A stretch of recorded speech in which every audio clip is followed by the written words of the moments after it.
Hello everybody, and thank you for joining me. This is Ciara from Ciara T Designs, and today I have my April bullet journal set up, so let's jump right in.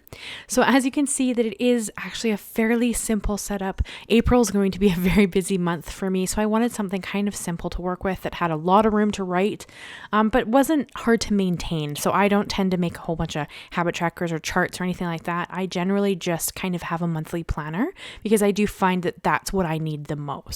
So I kind of stick with what I need and kind of let everything else go so that it's kind of simple and straightforward. So I actually made some tea stained paper the other day. I wanted to try my hand at it, and this is a piece of that paper, and I love how it turned out. And so for my idea for this kind of, I don't know if you call it a theme necessarily, but I wanted it to kind of be like white and black or white and black and gray, and then just this tea stained paper to kind of be a part of those neutrals and just be there and be kind of fun and really pretty, because I love how it turned out. I got so much variation in my tea stained paper that it was a struggle to pick one piece to add to the journal for this, but I had a lot of fun with it. So I kind of just ripped random pieces off. And originally I started with just the bottom corner and the top corner of my calendar layout with the tea stain paper. But in the end, I loved it so much, I had to add a little bit more. I just didn't plan it out as I did these two pieces. So when I go and do my marker lines, I easily go over the tea stain paper here, but I hadn't planned to add the other ones. So I will have to add that later, but that's okay. And I've been using the Copic Multiliner. I've tried a few different ones, and so far this is the only one I've found that doesn't smudge. I've used, a couple of different markers, a couple of different pens just to kind of see what I like. And I had these on hand already because I color with Copics when I make cards and whatnot. And I, wanted some multiliners just to kind of use. And this set of multiliners, it's I think an 8-pen set, maybe a 9-pen set, and I love them. They don't smudge, and I have a whole bunch of different thicknesses, so I kind of have been having fun playing with them. So here I'm using the 0.8 to do all of my lines. It's, like a nice thick bold line, and I thought that would be kind of fun because there isn't going to be a lot of decoration or, stuff going on in my layouts. So I kind of decided to do all of my bigger lines with this multiliner. So I'm going to go around all of the calendar with this. And then when I get to the days, I actually go up a size and I use a 1. Copic Multiliner. So it's a size above this one, so it's a little thicker. And then when I go in and do the actual numbers of the days, I actually go all the way down to a 0.1.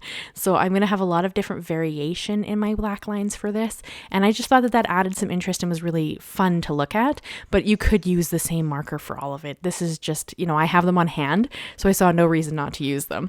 And for this, you could easily, I'm going to use a set of rubons that I recently bought that are charcoal, so they're like a nice gray color. But you could easily use washi tape, you could use pattern paper, you could use stickers, whatever you have on hand that's like black or dark gray would really easily be able to reproduce this kind of layout with that decoration, and it would turn out stunning. It's just that I happened to just buy these, so I had to bust them out. They were perfect for this layout because they weren't colors. Now, of course, you could go in with colors, but I really wanted this to be just clean and simple, quick, easy to put together, easy to use because it was very, everything was large. As I said, I have a lot going on this month. I teach my first class this month, and it booked up. So I actually booked a second class to teach. So I'm teaching 2 classes this month, and I have a 3-day market. It's my very first market that's happening this month. And I've added lives to the channel as of Thursday. So, I want to do some live content on the channel this month. So I just have a lot going on, and I just really wanted a very, clean, quick, simple layout that was easy to use, easy to visually see what I needed to, and have no, struggles that way. So I did kind of lay out my calendar very large across the page, and I didn't leave much room for decoration because I needed the calendar to be big enough to see and write all the things that I had kind of going on. And for that, a quick announcement about my live. It does look like on Thursday, it's going to be at 6 p.m.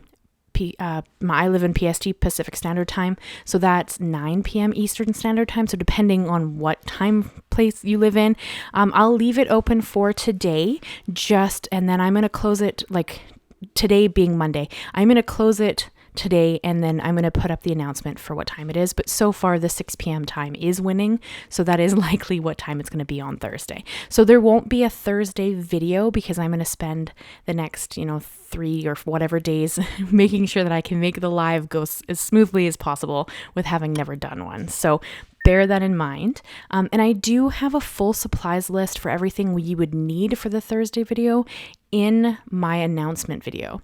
So in the bottom of the announcement video that I did last week, it has the full supplies list that you need to create the project that we're doing on Thursday, which is just creating that domed foam holder. So if you want to create it with me, everything you need is in that video. I will also have it linked in the when I get the live post up. It'll be linked in there, and I will have a blog post that has the sheet that you have to download as well. So that'll all come out sometime probably today. I just have to finish creating it all and then kind of work on my live setup. So bear with me. Come and join me if you can on Thursday. I would love to have you. It is my first live, so just be aware that there might be some technical difficulties. Hopefully there aren't, but being my first time, I wouldn't be surprised if they are. So just bear with me. I will be there, so you can come hang out with me if you want to, or not. That's okay too.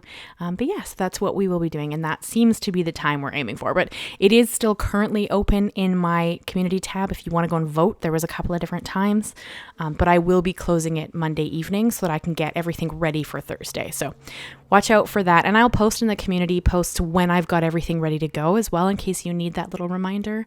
But yeah, so I'm pretty excited, and I hope to see you guys there. So that right there is the rub-on sheet that I just showed you. The pack that I bought comes with 3 different sheets. So one of them has, as you saw, like florals and butterflies.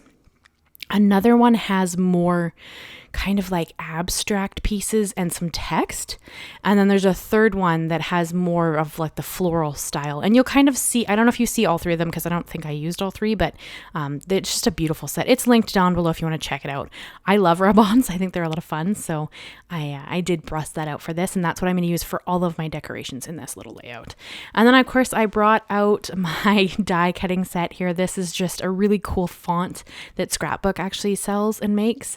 So I used it to create the word April, and I just cut it out of black cardstock because, again, I don't want to introduce any colors. The only real, and I'm going to say color loosely, though neutrals are considered colors, color is my tea stained paper, because otherwise really we're working with the cream of the paper itself and then charcoal rub-ons and the tea stained paper. So I didn't want to introduce any extra colors, nothing like that. I really just wanted it to be very, very neutral toned and, easy to use. So Mist, of course, had to come and double check that I was doing okay here. And here you can see this kind of abstract rub one I'm putting in the background of my title, April. That's one of the sheets is kind of like that. It's got some really cool pieces that are a bit distressed, a bit fun looking. So I had a lot of fun kind of playing with what images came in those rub-ons. Excuse me. And so I'm just going to lay out my title, and I'm going to glue it down. I just felt like that was kind of the easiest way to do this. Otherwise, I've been using a Tombow adhesive runner, I guess they're called, for the tea stained paper, mostly just because I wasn't sure how the tea stained paper would react to liquid glue. As I said, I only just made this a couple of days ago. This is my first time using it, and as a person who happens to love tea, I love that my paper smelled like my favorite tea. I know that's kind of funny, but it was almost a bit nostalgic because it's a tea that I've been drinking forever. I've had that tea with my mom 1,000 times. So it was just really lovely to work with this paper and have it just have this light scent of my favorite tea. So I thought that was a lot of fun. And next, I really want to try like a berry based tea, maybe like a raspberry, cranberry, strawberry based tea, and see if that it dyes your pages like more pink. I would love to see that. So if you've tea stained, whatever you want to call it, paper, and you've had it, kind of have a fun tinge of color, let me know what tea you used, because it would be really interesting to give it a try and see what kind of different shades or tints I can get to this tea stained paper, especially if I can get like a pinky shade.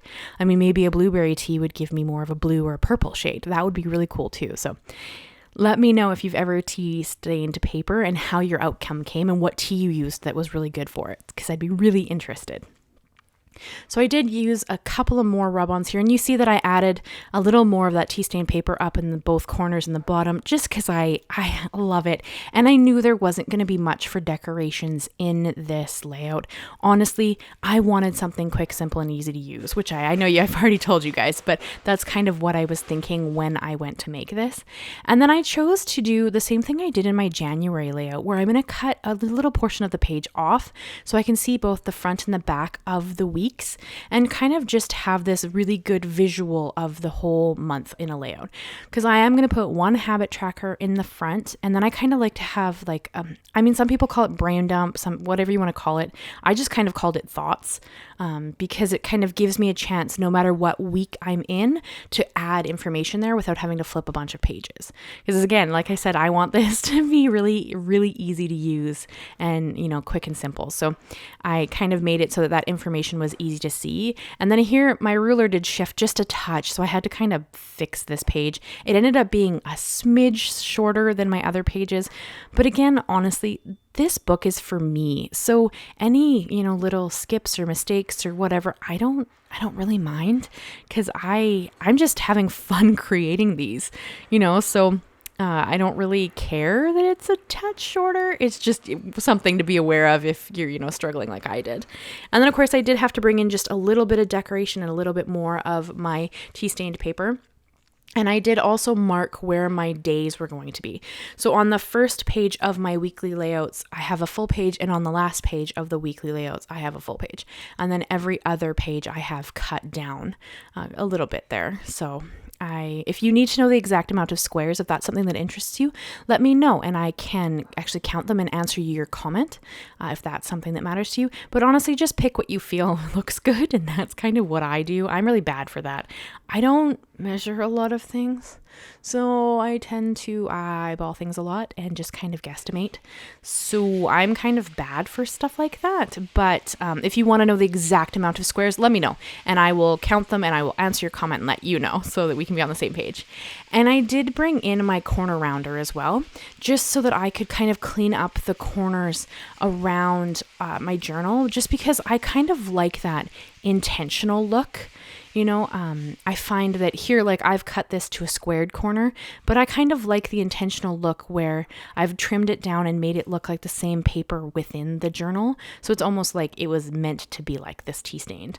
But you don't need to do that if you don't have a corner rounder, or you can use a pair of scissors and just kind of corner round it yourself. That's pretty easy as well. You just kind of, cut it gently in a kind of circle around the corner. So completely up to you as to how you want to do it. But I just find that it looks really nice, and it kind of looks like it was very intentional. So I think that's pretty fun. And then I'm just going to add all of the lines into my journal. So here I'm going to split each of the weeklies into 4 on each side. So I end up with 8 boxes. I added a notes section, but of course you could, if you wanted to add more decoration or, however you want to do it. I kind of thought that I would treat it a little bit like either a notes square or maybe like a bit of a journaling square. Because I do have a lot going on. So it could be like if I forgot to add something, or I need to keep something in mind for another week, or, I could add it in that space and just have it be something to be aware of. So I kind of left that 8th square open and just wrote notes on it. But you could, like I said, use it for art. You could use it for drawing. You could use it, for whatever you want. I mean, if you're, practicing something specific, you could add that there, excuse me, or if you have like a weekly habit that you need to track, you could write it in there to make sure you remember as you flip through your week, that kind of stuff. I mean, it's really, the journal, I'm trying to remind myself that it's very personal, like create it how you need to use it. And I struggle between wanting to create something that you guys want to see. Oh, Mist had to come make sure that my lines were straight. She's got to check this out. So I left this little piece in because I know you guys like to see her when she kind of appears. And then we did have a little pet session that I did cut out because I didn't think you wanted to see multiple long minutes of Mist hanging out with me. But I did kind of keep going. But I mean, I'm trying to remember that, my journal can be whatever I want it to be. And you guys will come and check it out if you want to, regardless of if it's the most amazing artwork or the most intricate designs or the most whatever, right? You're going to come and hang out with me if you want to check it out and you like what I'm doing or not. And that's okay. Like, it needs to be functional for me and less me worrying about if it's pretty enough to be on YouTube. That is one thing I find, that being a creator that posts their things, sometimes I get stuck in my own head about whether or not what I'm creating is something you want to see. And then I have to remind myself, like, this specifically, though I am sharing these videos, this is very for my own use. It's to help me stay organized with stuff that I have going on. Like, I have 2 hops in May. I have a class I want to teach in May. I've signed up to do a market in May, so, and as I told you earlier, like, all the things I have going on in April. So I made this to make sure that I could keep on top of the commitments that I've made without getting lost in the days.